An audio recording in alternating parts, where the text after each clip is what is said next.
मैं मेरा ये पीछे ही है।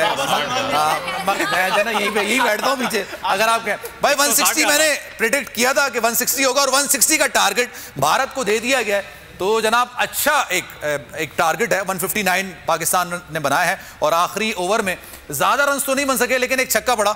और चलें, पाकिस्तान ने एक अच्छी जिस तरह की कंडीशंस हैं, जिस तरह की बॉलिंग कर रहे थे ऑब्वियसली इंडियन के प्लेयर्स, वो उसमें एक अच्छा पाकिस्तान ने टारगेट रख दिया है 160 का। अब सारी जिम्मेदारी जो है जिस पर हम रिलाय करते हैं वो पाकिस्तान की बॉलिंग है। पाकिस्तान की बॉलिंग में शाहीन शाह अफरीदी, अगर उन्होंने शुरू के ओवर में एक विकेट निकाल दी, और उसके अलावा हारिस रऊफ है, इसके अलावा नसीम है, ये तीन हमारे ऐसे बॉलर हैं कि अगर इन तीनों ने इब्तिदाई ओवर्स में विकेटें निकाल दी तो यकीन जानिए पाकिस्तान ये मैच अपने नाम कर लेगा, 100% अपने नाम कर लेगा।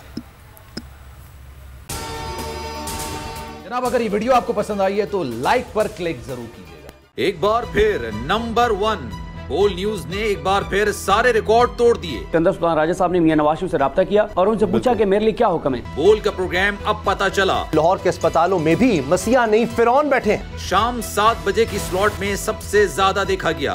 65% सार्फिन ने सिर्फ बोल देखने का इंतखाब किया। खून हल्का हवलदार का ही होता है, पुलिस के खिलाफ तो न जाने कितने प्रोग्राम्स हैं, क्योंकि बोल है नंबर 1। सबसे बड़ी कवरेज, सबसे बड़े पैनलिस्ट, हमने तो बड़ी PMLN के वार सहे, वो भी बिला वजह। सबसे ज्यादा रिपोर्टर्स। इलेक्शन कमीशन की जानिब से कोई इंतजाम इतने अच्छे तरीके से नहीं किए गए।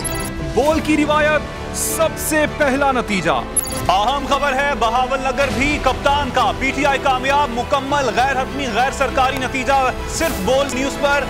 लम्हा बा लम्हा इलेक्शन की खबर सिर्फ बोल पर। सब्सक्राइब करें और बेल दबाएं ताकि कोई खबर रह न जाए।